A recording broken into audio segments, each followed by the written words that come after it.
네, 어벤져 전략회 6월 14일 토요일 순서 시작하겠습니다. 여러분들이 아마 저희들 일정을 더 잘 아시는 것 같아요. 지금 박상수 변호사가 뉴스엔지 끝나고 지금 여기 오는데 차가 막혀서 곧 아마 도착할 것 같습니다. 여러분들이 아마 더 댓글로 뭐 지금 박상수 변호사 이제 뉴스엔지 끝나고 지금 바쁘겠다라고 이야기를 하시는데 다 일정을 아시고 계신 것 같습니다. 이제 요즘 꽤 더운 날씨인 것 같습니다. 벌써 장마가 제주도부터 시작이 됐습니다. 햇볕도 너무 따갑고 건강 많이 조심하셔야 될 것 같습니다. 올해 여름은 더 아마 더워질 것 같습니다. 참 기후도 덥고 또 참 속도 천불이 나고 여러모로 열이 많이 나는 때입니다. 열을 하여튼 좀 낮춰야 됩니다. 열을 올리다가는 자칫하면 큰일 날 수가 있기 때문에 좀 흥분이라든지 또 화도 내시지 마시고 가급적 그러려니 하시고 그렇게 이 여름을 지나셔야 될 것 같습니다. 참 어제도 저희가 전해드렸습니다만은 세계가 꽤 급박하게 돌아가고 있는 것 같습니다. 국내적으로는 우리가 뭐 새로운 정부가 들어서서 여러 가지로 뭔가 좀 바쁘고 논란이 있는데 지금 이란과 이스라엘의 전쟁이 꽤 심각한 양상으로 전개가 되는 것 같습니다. 이스라엘이 먼저 지금 이란을 향해서 공격을 했고 이에 대해서 또 이란이 이스라엘 향해서 공격을 했습니다. 근데 제가 참 놀라운 것은요. 이번에 이스라엘이 이제 이란을 공격을 했는데 이런 보면 이 혁명 수비대 대장, 그 다음에 총참모장, 그 다음에 이 연구 전문가들 그런 사람들만 딱딱딱 찍어서 전부 다 이렇게 폭격을 했어요. 그래서 사망자가 나왔습니다. 그게 어떻게 가능하겠습니까? 그게 결국은 정보력의 승리라고 저는 보여집니다. 정말 이 모사드라는 이 이스라엘의 정보 기관이 있었기 때문에 뭐 그것이 옳고 그름을 떠나서 자신들의 어떤 나라와 목적을 달성하기 위해서 정말 정확한 정보를 오랫동안 즉 예를 들어서 이 총참모장이라는 사람들 그다음에 혁명수비대 대장이 굉장히 그 경호가 셀 거 아닙니까? 근데 그 사람이 어디 건물 몇 층 어디 소에 있다 그걸 정확하게 이 이스라엘이 알고 거기를 딱 찍어서 이 폭격을 한 겁니다. 그만큼 이스라엘이 무섭습니다. 그리고 이미 이런 사안에 대해서 공격할 수 있는 가능성이 있다는 것이 알려졌음에도 불구하고 이란은 그에 대한 전혀 대비를 하지 않았어요. 저는 그 소식을 들으면서 언뜻 대한민국의 국정원이 과연 지금 김정은과 그다음에 김정은이 있는 핵심 참모들과 이 연구가들의 위치를 제대로 알고 있을까라는 생각을 한번 해봤어요. 과연 우리는 이스라엘처럼 그런 준비라도 제대로 돼 있을까라는 생각을 해봤는데 더군다나 이번에 이종석이 이제 국가정보원장으로 오지 않습니까? 그렇게 될 경우에 정말 북한에 대한 내재적 접근을 하는 사람이 오게 되면 이 사람은요 예전에 그런 이야기까지 했다고 그럽니다. 그 옛날에 이화영하고 함께 당시에 이제 이재명 경기도지사 방북 문제에서 막 하는데 아니 북한 사람 만나는데 왜 국정원에다 보고해야 되냐? 막 이런 이야기까지 했던 그런 사람이에요. 자주파의 아주 핵심 인사죠.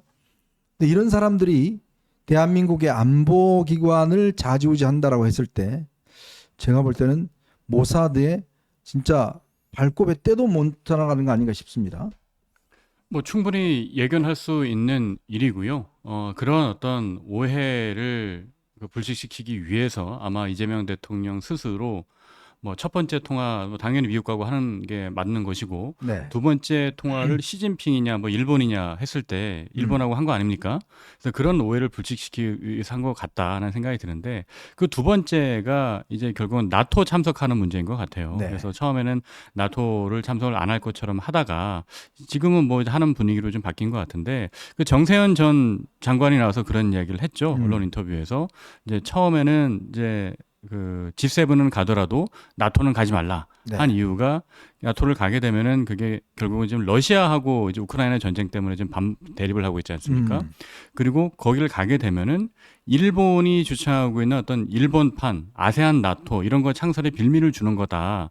뭐 그런 이유를 들어서 이제 나토 참석하는 걸 반대했다라고 하는데 이제 그런 목소리들이 이제 결국은 이제 자주파에서 나오는 거잖아요. 네. 그러면 자주파가 생각하는 것은 기본적으로 어떤 우리가 자유민주주의 체제에서 우리가 지향해야 할 방향인 자유진영의 외교가 아니라 결국은 친북하게 되고 침복을 하게 되면 친중 칠러를 하게 되는데 이게 나중에는 말이 자주파지 사실상 자주가 아니라 종속이 되는 그런 그렇죠. 부분이기 때문에 안보, 외교 이 부분이 이재명 정부에서 가장 좀 아슬아슬하고 위험한 부분이고 그런 어떤 그 실책들이 좀 앞으로 좀 많이 나오지 않을까 그런 우려가 됩니다. 사실 이스라엘과 이란은 꽤 멀리 떨어져 있습니다. 한 1000km 가까이 떨어져 있는 나라예요. 자, 그런데도 불구하고 어쨌건 그 정보전과 타격전에 있어서 이스라엘이 압도하고 있습니다. 그리고 이스라엘은 아이언돔이라는 게 있어서 이 미사일 공격을 해도 막을 수 있는 능력이 갖춰져 있습니다. 근데 우리나라는 어떻죠? 지금 북한이 새로운 핵시설을 지금 추가로 건설했다는 지금 보도가 나오고 있고요. 또 우리는 뭐 바로 코앞입니다. 서로 이게 지금 우리가 북한하고 바로 접경지대에 있는 서울이기 때문에 뭐 대포를 쏴도 바로 맞을 수 있는 지역이에요. 자, 그런 지역에 있는 국가정보원이나 우리 군기관이나 우리 군이 과연 지금 이스라엘처럼 결기가 있는 것인지, 우리 국민들이 정말 내가 싸우겠다는 그런 결기가 있는 것인지, 이런 부분들을 저희는 이스라엘과 이란의 어떤 관계를 보면 좀 배워야 되지 않을까. 물론 이걸 가치적으로 어떤 평가하기에 앞서서 나라는요, 힘이 있어야 지키는 겁니다. 정보력이 있어야 지키는 거예요. 정보가 없는데 어떻게 나라를 지키겠습니까? 근데 전 정말 지금도 이런 면에서는 너무 지금 참 속이 터지고 안타까운 게 이 조금이라도 우리 이 윤석열 정권이 제정신이고 이런 걸 좀 잘 챙겼더라면 그나마 문재인 정권에서 정말 이 많이 허술해졌던 간첩배나 수사권이나 이런 것들을 좀 가져올 수 있었던 것인데 정말 이거를 그냥 또 넘겨버리는 말로 자유민주주의 뭐 수호 해봤자 아무 소용 없습니다. 여러분 세상에 생각해 보십시오. 말로 자유 수십 번 수백 번 외쳐봐야 그게 자유가 이루어집니까? 안 이루어지잖아요. 힘입니다. 그 힘은 뭐냐? 투표로 나와요. 결국은 국민들의 다수의 지지를 받아서 의석이 많아지고 정권을 잡으면 그런 일을 할 수가 있는 거예요. 근데 거기에 몰입하지 않고 그런 표를 얻기 위한 전략을 몰입하지 않고 무조건 자유민주주의를 지켜야 된다. 맨날 나가서 태극기 들고 시위하면 그게 지켜지냐고요. 저는 윤석열 전 대통령이 그렇게 자유민주주의를 수호해야 된다라는 말을 많이 했는데 정작 본인은 자유민주주의가 뭔지 모르는 것 같아요. 그리고 이념이 중요하다는 이야기도 했었죠. 홍범도 흉상 철거 논란 당시에. 근데 이념이 뭔지도 저는 모르는 것 같다는 생각이 들었습니다. 왜냐하면 자유민주주의 체제를 수호해야 한다라는 생각을 제대로 갖고 있었다면 당연히 비상계엄도 하지 않았을 것이고 그리고 무엇보다 이 자유민주주의를 수호하는 보수 대통령으로서 제일 중요한 것은 실리적으로 어떤 국가와 국민의 실리를 얻어내는 것인데 그동안 윤석열 전 대통령이 해왔던 일들을 보면 실리를 얻기 위해서 했던 행동들과 혹은 어떤 갑자기 뭐 필 받아서 갑자기 무슨 감정이 동해서 뭐 그런 우발적인 것들이 좀 많았다는 생각이 들어요. 네. 뭐 얘기가 길어지면 안 되겠지만 예를 들어서 뭐 킬러 문항이라든가 아니면 의대 정원 2,000명 같은 경우 그게 아무런 실리도 얻지 못하고 그냥 내질렀다가 그냥 소득도 없이 비용만 초래하고 끝난 거 아닙니까? 그리고 외교 현장에 갔을 때도 그 외교 무대에서 얼마나 중요한 일들을 많이 할 수 있습니까? 그런데 거기서 뭐 바이든 날리면 그런 논쟁을 만들거나 아니면은 뭐 그 전에 김건희 여사 어디 뭐 명품 편집샵 가가지고 사진 찍혀서 또 논란되고 네. 그런 빌미를 만드는 것 자체가 참 답답하고 어떤 그 준비되지 못한 대통령이었지 않나 그런 안타까움이 남습니다.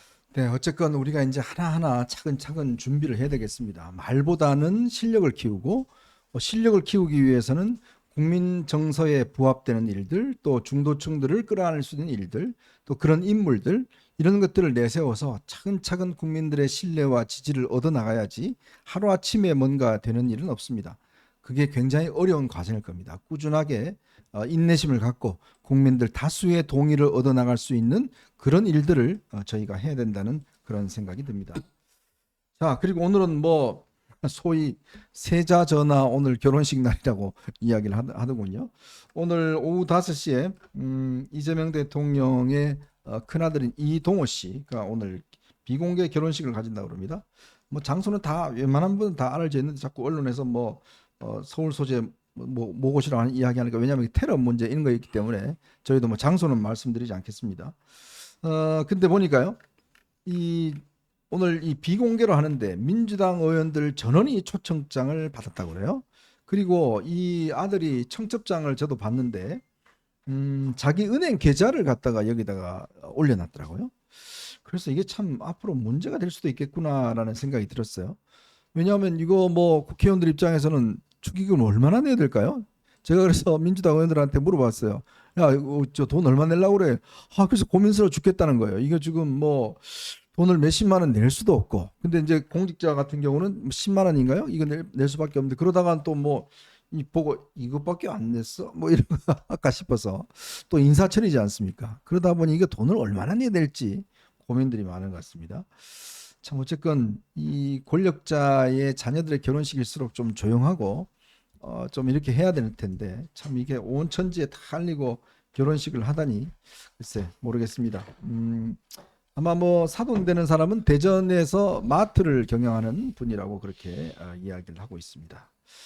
자, 지금 방금 우리 박상수 선수께서 이 교통체증을 듣고 이제서야 도착했습니다. 아, 네. 감사합니다. 뉴스 엔진 끝나고 네. 바로 넘어왔는데 네. 이 앞에 무슨 집회가 있는지 이 네, 앞에 네. 꽉 막혀서 뭐 맨날 집회합니다 여기. 아, 여기 지금 뭐 그러니까. 광화문 오면요. 맨날 우리 정광훈 목사님께서 열심히 또 집회하고 계십니다. 자, 오늘은요 여러분들과 함께 저희가 세 가지 이야기를 좀 준비를 했습니다. 지금 여권 내부에서 우리가 모르는 사이에 꽤 권력 다툼이 꽤 심각하게 벌어지고 있는 것 같습니다. 오광수 민정수석이 낙마를 했는데요. 그러다 보니까 이 오광수 검찰 출신의 오광수 이 낙마에는 좌파 매체들이 꽤 앞장서서 역할을 했고 그리고 그 뒤편에는 민변이 있다라는 이야기가 있습니다. 즉 이 권력은 이재명 대통령 권력이 잡았지만 실제로 밑에 있는 권력은 누가 잡을 것이냐를 두고 지금 굉장히 내부적으로 치열한 것 같아요. 자, 이 문제 한번 이야기를 해보고요. 월요일 날 국민의힘 원내대표 경선이 있습니다. 민주당은 김병기로 일단 선출이 됐습니다. 근데 보니까 이번에 송은석 의원 범친윤이라고 이야기를 하더군요. 그리고 김성원 의원 두 사람이 일단 붙게 될 가능성이 높아 보입니다. 근데 이 두 사람의 어떤 이 결과와 그리고 앞으로 전당대회의 어떤 전망은 어떻게 될지 이 문제도 한번 분석을 해보고요. 자, 그리고 김민석과 이한주 문제 이게 지금 간단치 않은 것 같습니다. 파도 매일 새로운 뉴스가 나오고 있는 것 같습니다. 이 문제도 한번 정리를 해보도록 하겠습니다. 여러분 보시면서요 구독과 좋아요 알림 꼭 부탁드리고 많은 응원 부탁드리도록 하겠습니다. 자, 저희는 첫 번째 이슈로 넘어가 보겠습니다.